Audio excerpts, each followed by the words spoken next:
Salut, salut, bonjour, bonjour, bonsoir. C'est Congo News 24. Nous sommes encore aujourd'hui pour vous présenter cette émission sur notre beau pays, la RDC. Comme d'habitude, avant de commencer, nous disons merci à Dieu, nous disons merci à nos chers abonnés et téléspectateurs qui nous suivent partout dans le monde et en RDC.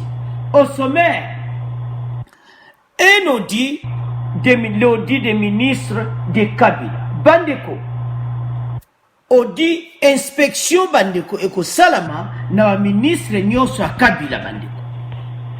L'audit sur recommandation de la NER bandeko. Donc ezaya koyinda donc audit des ministres de Kabila.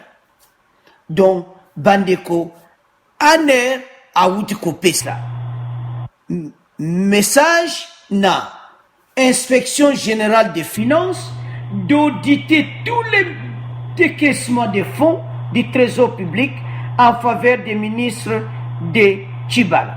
Donc, le ministre non soit Tchibala bandeko, inspection eko salam.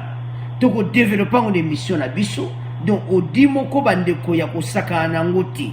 Donc, et yindi obalwake yindi ba ministre nyonso akala donc tebisor na bangote bandeko. Et ça mon boulot bandit.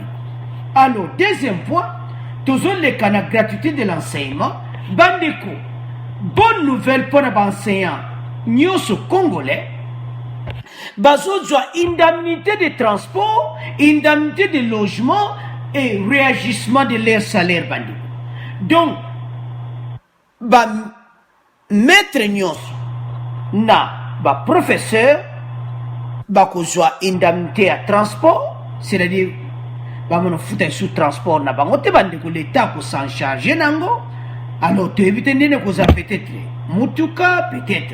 Donc ça dépend de l'indemnité ngombo wango paquet ngo kozala. Ba mono futa ticket bandeko. Donc e kozala pena kitoko pona bango et puis il y a logement pe bandeko. Donc bango ba ko to indemnité moko logement bandeko. Donc ba ko mitung sa me supona logement te alors ba ko tsango en charge na l'État. Logement na bango. Alors bandeko quelle joie pour naba enseignant congolais bandeko. Alors pe bako salaire na bango pe bandeko bako revoir salaire na bango. Alors tu décides dans l'émission na biso. Commençons avec le premier point.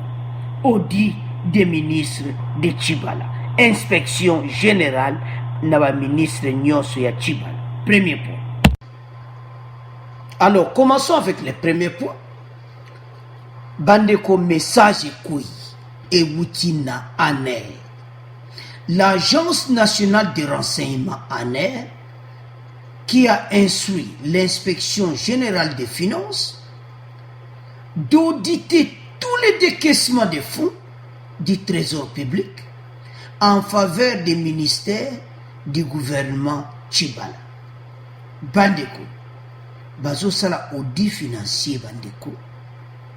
Ya ba ministre nyonso oyo ya Kabila odiwane ko sala mabandeko eza mobulu lettre wane koi alo ANER atindi lettre ngona inspection générale des finances ete basala odiwana bo yebinde bo mona administrateur ya ANER o a remplacé ki Moutonde yewana Justin Injuk Kakiak yewana donc monsieur Justin lettre wana ezaki adressé na inspection des finances ete basala yango bandeko et puis tant bako sala yango bandeko bolanda procédure et puis bako passer yango na parquet financier près de la Cour des comptes moto nyonso bako kangaye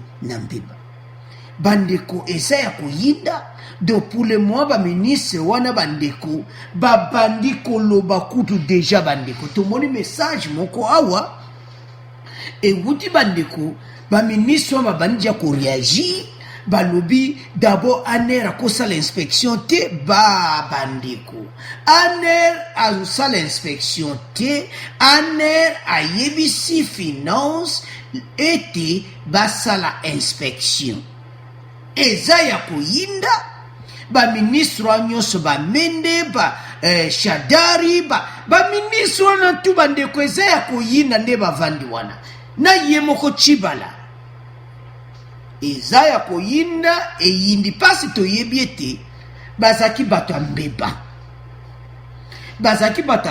yango baza kobanga babandi ya kopesa bakestion ye aner akoki kosala jamais inspection aner azosala inspection ye aner asengi bato baza en charge ya inspection basala yango aner moto akosala te yango bango babandi ya bakestion bande eza ya koyinda.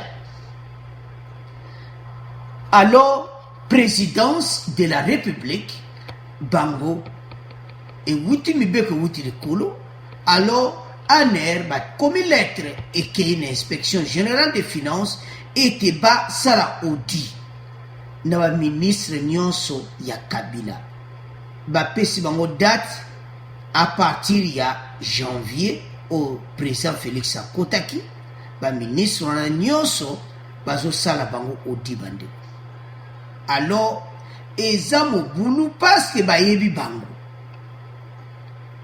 nde baza wana basi tobola bakese nde baza na problème sérieux bande.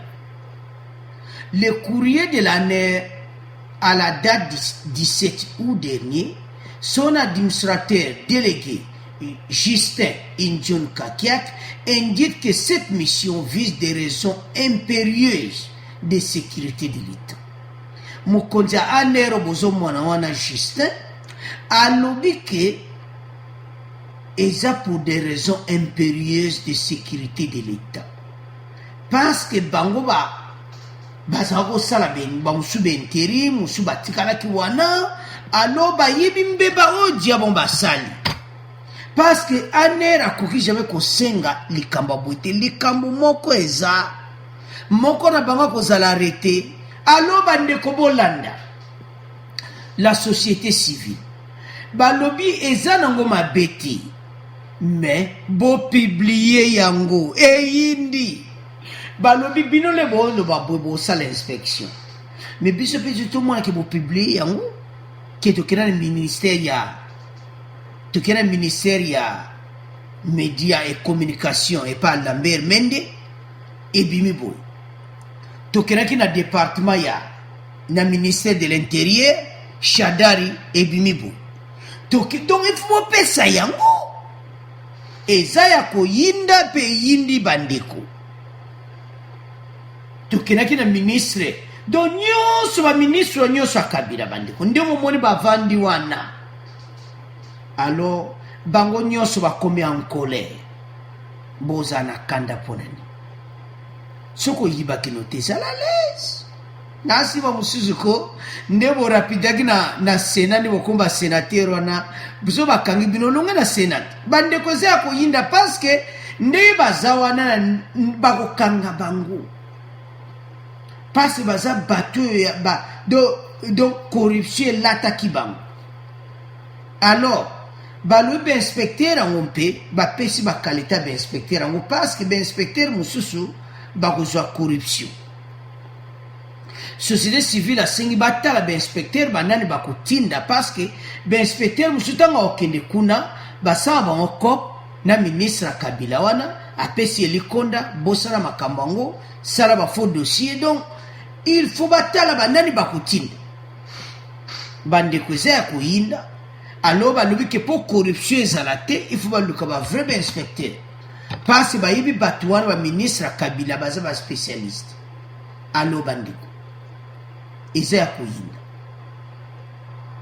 Lors d'une conférence de presse tenue à Kinshasa, le procureur général près de la Cour des comptes, Sultan Kayumba, avait déclaré que son institution avait des moyens pour contrôler la gestion des finances publiques.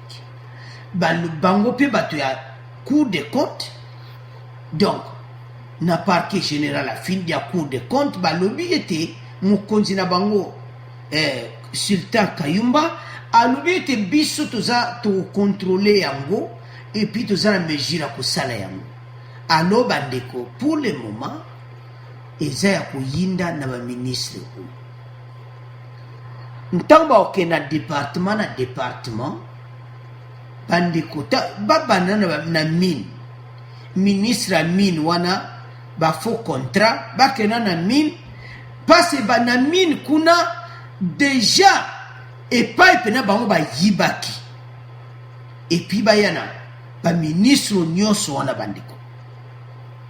Alors à vous de commenter bandeko parce que baza en colère membre nyonso wana parce que belé na bango pour le moment baza na Sénat. Alors bango tout wana la plupart des ministres bawela qui porte à Sénat. Alors j'en suis sûr bakolongwa ba sénateur ba ministre des transports, vice ministre des transports o bozomona bavandela bango nyonso. Eza mawa parce que situation oyo ba détruire mboka na biso. Alors yena moment kitoko parce que gouvernement sikezobima balingi gouvernement ekuta ba salité ti. Il faut pas longola ba salité wana nanu avant nouveau gouvernement ba na musala. Imagine ozoa ko ya okota na ministre poste ministre wana dia basi ba tobola ki baza ba dossier kuna na trésor public. Parce que lettre wana ya aner ekoti mobulu parce que bango ba le kanisa ki aner mutako sala inspection aner alobi non, la lettre est claire. L'Agence nationale de renseignement a instruit l'inspection générale des finances d'auditer tous les décaissements des fonds du trésor public en faveur des ministères du gouvernement Tchibala. Bango ba senginde ba sala yango. Ezate ke aner mutako sala yango.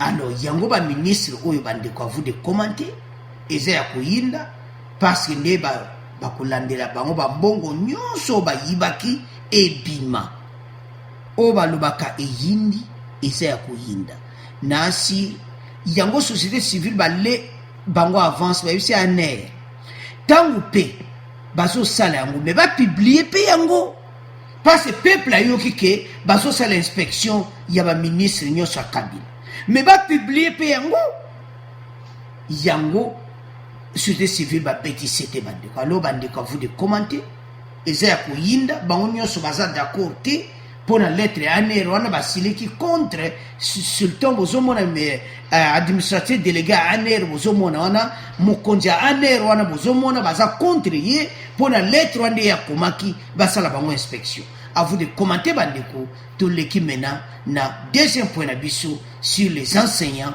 bandeko. Bonne nouvelle pour na enseignants. Alors bandeko to comme na deuxième point na biso ya enseignants. Indemnité de transport, indemnité de logement et puis salaire na bango bandeko baza ko arranger salaire na bango. Les écoles publiques et ça des écoles publiques bandeko, des écoles privées. Les écoles publiques, les enseignants de Kinshasa auront leur indemnité de transport et de logement en plus de réajustement de leur salaire. Babani na boya Kinshasa déjà donc parce que bango nyonso bakozwa indemnité de transport pe indemnité ya logement. Donc pour le moment ba maître nyonso congolais na ba professeur bakozwa indemnité de transport, indemnité de logement. Alors bandi boya Kinshasa déjà ba rassurer bango déjà à Kinshasa ba signer ba papier na bango dans la capitale déjà ezo banda donc semaine à libosa septembre taba banda akodja indemnité na yé. Quelle joie bandeko. Il faut remercier le président de la République. Bino ba enseignant o bozo yoka biso, bino ba enseignant o bozo landa message oyo bosala ba mikanda ba remerciement et pas ya président de la République son excellence Félix Tshisekedi. Azo sa likambo oyo banda EDC banda nanu salamati. Yo lelo enseignant au futaka lisu ndakuti. Quelle joie!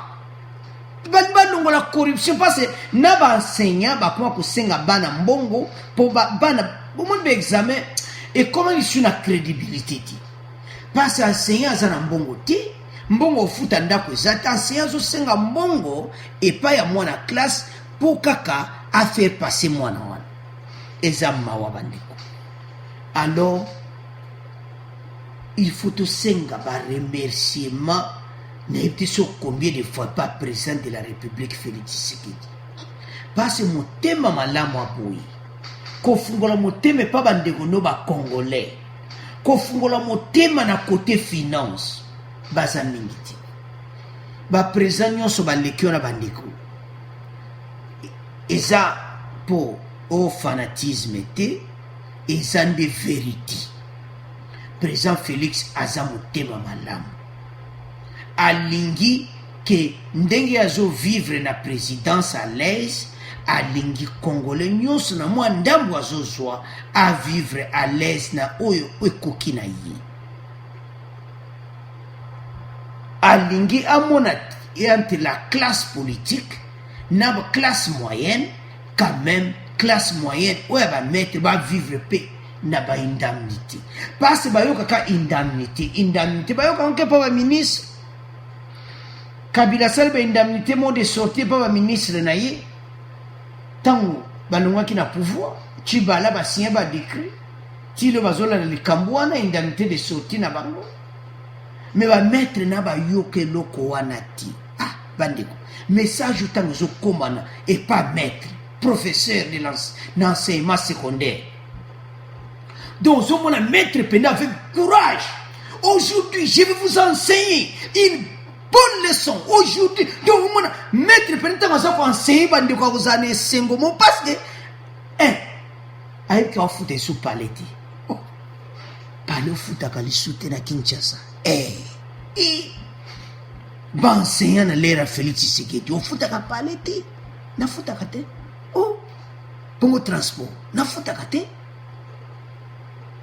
ya fachi a changer makambo ya solo wana bon futa te to futa te makama mikolo yo enseignant na top donc enseignant comme ali bossa banka cour ne bois allô bonjour les enfants allô to osumona mettre azavma dans la joie mais la lera Kabila ba mettre basaina coller mettre kakilongi mettre ça quoi enseigner talongi très fâché fimbu abettement du fimbu le mseza no monte pona be infraction en sali mais fimbu on est mwana ga mettre d'abord asa ba galère na ye ba mpiaka afude paleti bazo menacer na nkolo ndako donc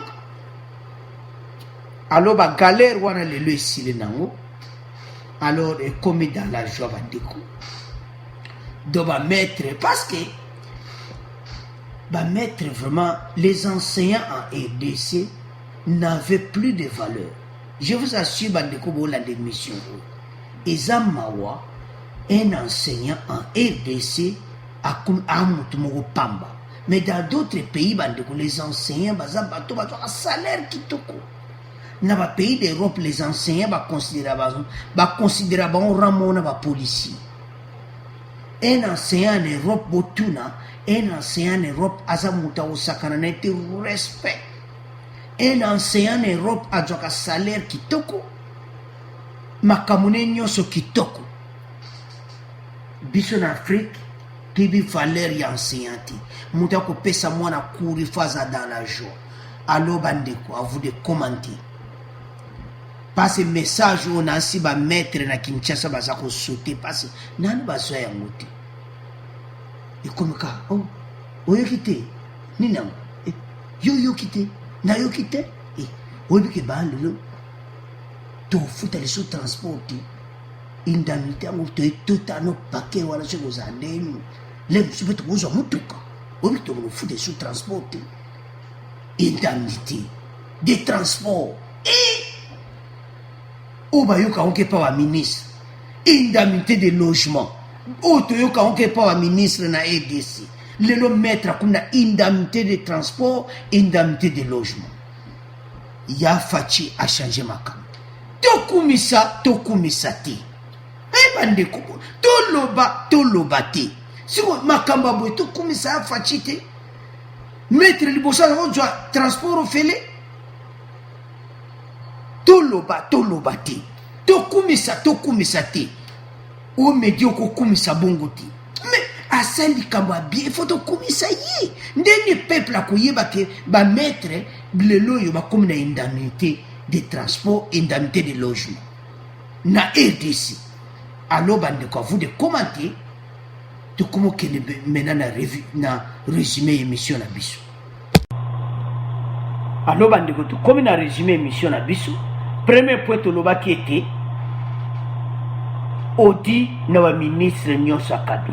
Eza ya koyinda bandeko bo commenter batomboki mabe contre ANER parce que ANER muto a commis lettre yo ANER ko sala inspection te mais ANER a commis des lettres na finance inspecteur nyonso de finance bakele ko kuta na ba ministre basala audit bayeba soki mbeba ezalaki obieba mais ba ministre bazana colère ko saka na ngoti ba ministre Kabila nyonso baza contre audit wana eza ya koyinda alo mibeko se koyi à vous de commenter bandeko pona audit ya ministre mpe société civile alobete tambo kusala audit bo publier yango eza ya koyinda bandeko.